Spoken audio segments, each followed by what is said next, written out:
Anda kembali bersama kami dalam Hot Ekonomi. Sebelum kita melanjutkan perbincangan bersama narasumber, rekan Doni de Keizer akan menyampaikan sejumlah data. Doni, silakan.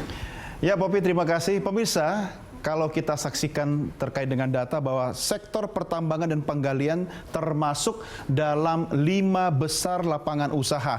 Dan porsi terbanyak pada struktur produk domestik bruto Indonesia, yaitu khususnya di kuartal kedua tahun 2020. Penerimaan negara bukan pajak atau PNBP di sektor ini tercatat oleh Kementerian Keuangan sebesar 11,63 triliun rupiah per 31 Juli 2020 dan sudah lebih dari separuh dari target yaitu 19,35 triliun dalam APBN versi revisi Perpres nomor 72. Oke, mari kita simak sama-sama data terkait sektor tambang yang sudah mulai pulih dan menggeliat berikut ini. Kalau kita simak dari kontribusi sektor tambang sendiri, pemirsa, penerimaan negara bukan pajak minerba per 31 Juli seperti yang saya sampaikan tadi, ini angkanya sebesar 11,63 triliun. Sementara penerimaan pajak pertambangan sendiri per 31 Juli ada di angka 23,24 triliun rupiah. Untuk ekspor sendiri periode Januari hingga bulan Juli 2020 yaitu sebesar 12,59% dari total ekspor nasional, yaitu 11,35 miliar US dollar. Ya, miliar dolar Amerika Serikat. Sementara PDB atas dasar harga berlaku di kuartal kedua tahun 2020, pemirsa, yaitu sebesar 231,5 triliun rupiah. Ini sebesar 6,28% dari PDB nasional kita. Nah, kalau kita simak struktur PDB Indonesia di kuartal kedua tahun 2020, yaitu dari 5 besar lapangan usaha penyumbang PDB Indonesia, yang pertama ini adalah memang sektor industri sebesar 19,87%. Disusul sektor pertanian, perdagangan, konstruksi, sementara pertambangan sendiri di angka 6,28%. Nah, terkait dengan pertumbuhan sektor pertambangan sendiri year on year, kalau dari kuartal kedua 2019 memang minus 0,71%, kemudian bertumbuh di kuartal pertama 2020 0,45%, dan di kuartal kedua memang anjlok turun minus 2,72%. Lalu bagaimana kita lihat kalau dari sektor pertambangan terkait dengan penerimaan negara bukan pajak, pemirsa? Kita lihat sama-sama datanya berikut ini. Ya, pada tahun 2015, PNBP sektor minerba menyumbang 29,3 triliun rupiah. Mengalami penurunan di tahun 2016, naik signifikan di tahun 2017 dan 2018. Kemudian di 2019, turun lagi sebesar 44,8 triliun rupiah. Sementara di akhir tahun 2020 ini ditargetkan akan mencapai 44,4 triliun rupiah. Ya, pemirsa, kita lihat data berikut ini terkait dengan investasi atau realisasi investasi di sektor minerba. Ini datanya dalam miliar US dollar ya. Kalau dari tahun 2015 meraup 5,3 miliar US dollar, kemudian mengalami kenaikan di tahun 2016, turun sedikit di tahun 2017, 2018 naik lagi sebesar 7,5 miliar US dollar, mengalami penurunan yang cukup signifikan di tahun 2019 sebesar 5,9 miliar US dollar, dan targetnya di akhir tahun 2020 ini diharapkan bisa mencapai 7,8 miliar US dollar. Ya, pemirsa, kita lihat bagaimana dari sisi ekspor, nilai ekspor sektor pertambangan di tahun 2015 meraup 19,45 miliar US dollar, mengalami penurunan di tahun 2016, naik di tahun 2017, kemudian puncaknya di tahun 2018 yaitu 29,28 miliar US dollar.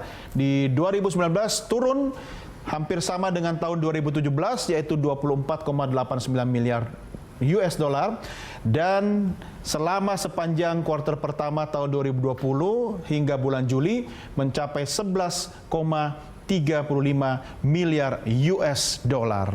Ya pemirsa, itulah data-data singkat yang bisa kami sampaikan. Untuk selanjutnya kita lanjutkan diskusi kita kali ini tentunya kembali bersama rekan saya, Poppy Zedra. Poppy, silakan. Baik, terima kasih Doni De Keyser untuk informasi. Kita lanjutkan dialog kami bersama narasumber. Ada Pak Joko dan juga Pak Irwandi. Tadi kalau kita lihat nilai ekspor sektor tambang begitu ya. Kalau kita bandingkan dari tahun ke tahun ini sebenarnya fluktuatif ya Pak. Hanya yang terbesar nilainya adalah di tahun 2018 29,28 miliar dolar Amerika. Nah, di 2019 terjadi penurunan, artinya memang pertambangan memang sudah mulai menurun kinerjanya untuk ekspor di tahun 2019 dan untuk Januari Juli ini kan memang belum, baru 11,35%. Pak Joko, 11,35 miliar maksud kami. Pak Joko, mungkin bisa dijelaskan nggak apa saja yang menjadi kegelisahan teman-teman pelaku usaha dari sektor pertambangan ini, dari sektor hulu dan juga ke hilirnya?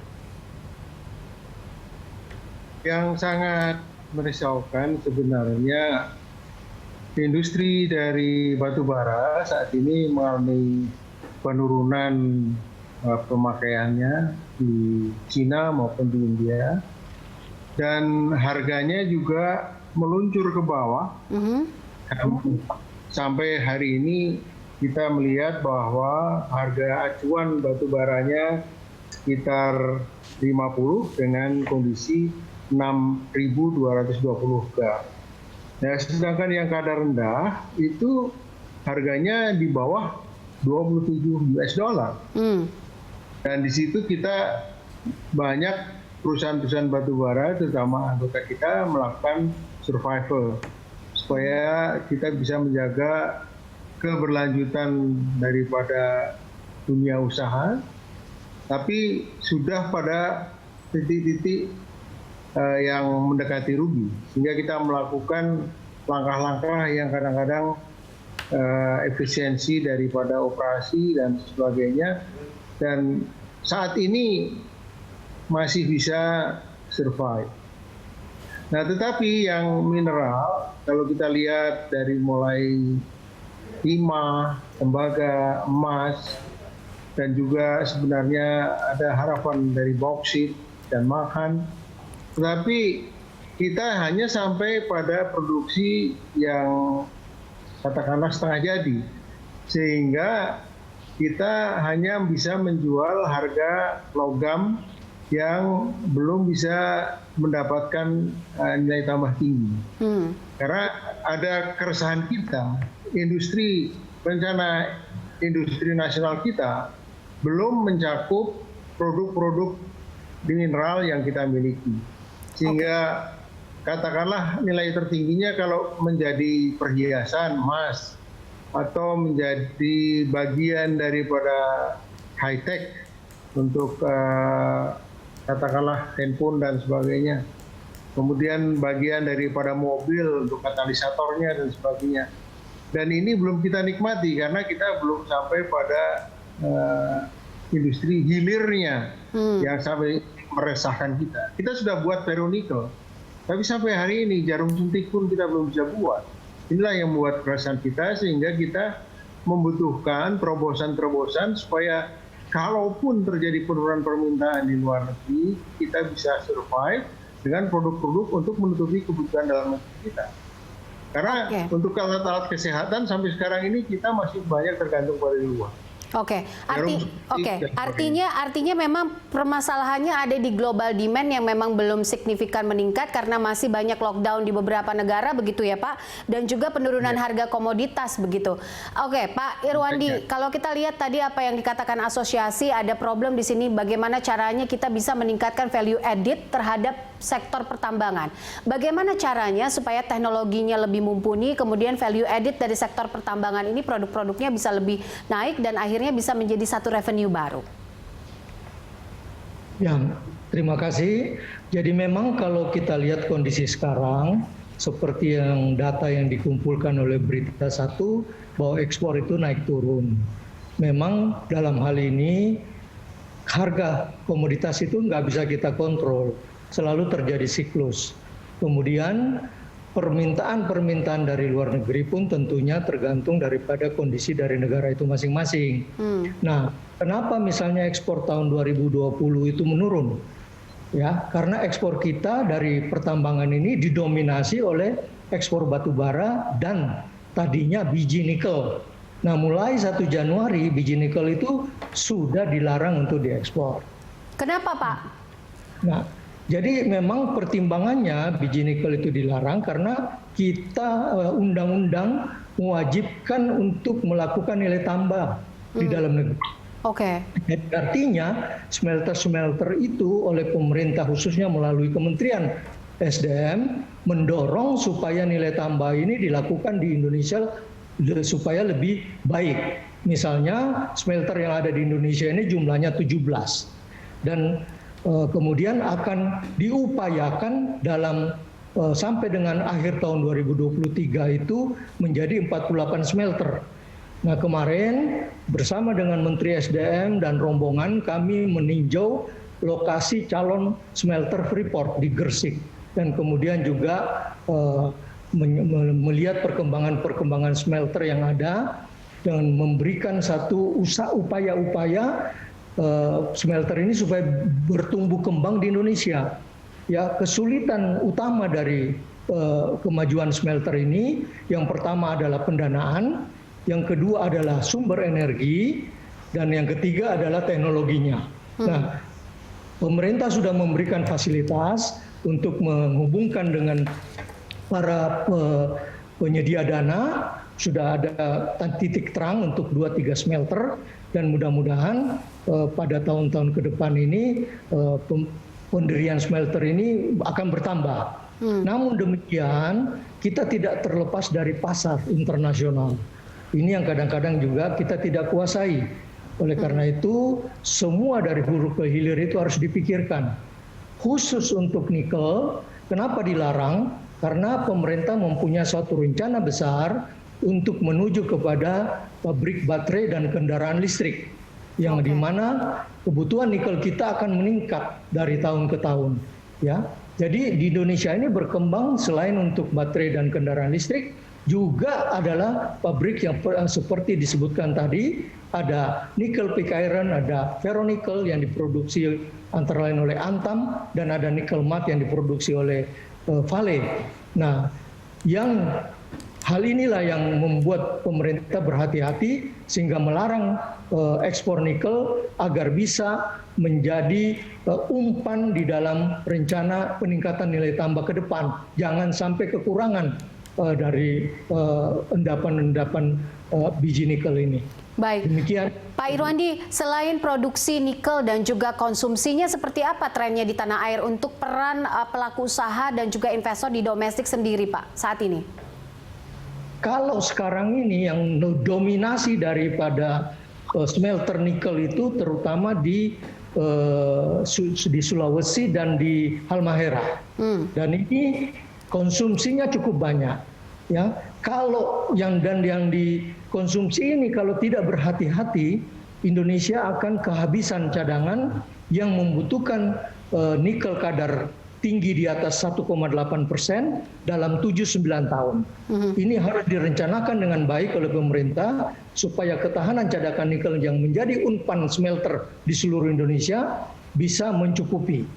Nah, sedangkan untuk pembangunan pabrik ke arah baterai dan kendaraan listrik dibutuhkan tiga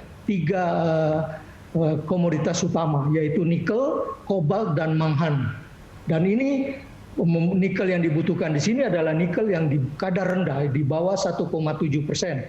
Dan cadangan kita ini masih ada sekitar 3,6 miliar khusus untuk nikel kadar rendah. Jadi potensi apa yang diharapkan oleh Bapak Presiden untuk menjadi pabrik baterai dan sumber dari pusat baterai dunia, ini kalau kita jaga dengan baik cadangan nikel kita ini, maka tentunya akan terwujud. Satu syaratnya kerjasama yang baik antara Kementerian SDM dan Departemen Perindustrian. Karena ini tidak bisa lagi kita bicara hanya dari segi hulu, tapi harus sampai kepada hilir. Dan nilai tambah ke bawah, makin ke hilir, nilai tambahnya makin besar. Maka inilah yang negara harapkan agar mendapatkan pendapatan yang optimal. Oke. Demikian. Baik, saya ingin tahu porsi dari sektor pertambangan ini, produk-produk pertambangan ini pasarnya seperti apa di dalam negeri dan juga di luar negeri, Pak Joko? Yang kita lihat memang kalau kita lihat dari batu bara, kita memproduksi 490 juta ton, sedangkan kebutuhan dalam negeri masih sekitar 120 sampai 150. Dan masalahnya sekarang bagaimana supaya kita bisa memberikan kesempatan kepada pengusaha untuk mendapatkan keuntungan dengan pemakaian di dalam negeri. Yaitu dengan harga yang katakanlah ditetapkan oleh pemerintah lewat domestic market obligation.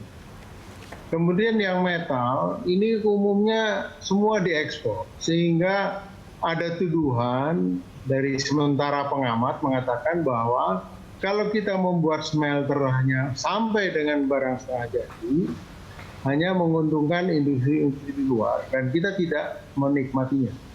Untuk ini seperti yang disampaikan oleh Prof. Irwandi tadi bahwa harus ada sinergitas antara ESDM dan Kementerian Perindustrian.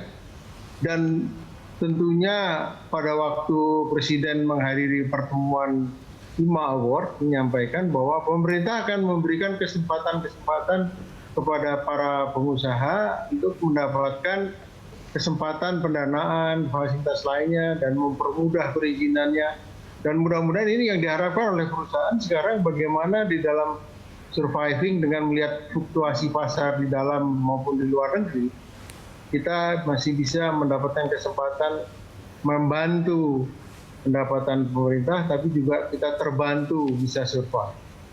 Jadi kondisinya memang dari batu bara penyerapannya turun sekitar 20%, tetapi yang sekarang banyak dicari orang memang metal, yaitu emas, manghan, dan sebagainya. Nah, untuk nikel dan emas ini sudah ekspornya cukup baik dan terserap oleh pasar, tetapi manghan masih agak tertinggal. Dan mudah-mudahan industri yang ada di dalam negeri nanti bisa menyerap produk-produk manghan dari Nusa Tenggara yang sementara ini masih belum bisa continue produksinya karena tambang-tambangnya juga masih tambang kecil dan tambang yang besar belum memulai ke dunia manghan. Jadi gambarannya sudah bergerak, ada harapan, tapi perlu kerja keras di antara kita bersama-sama antara pengusaha dengan pemerintah agar bisa pengusaha juga mendapatkan keuntungan, akhirnya juga bisa membayar pajak-pajaknya dan meningkatkan pendapatan negara. Baik. Terima kasih. Baik, nanti kita akan bahas soal pajak ya dan juga sektor pertambangan ini, tapi usai jeda pemirsa tetaplah bersama kami.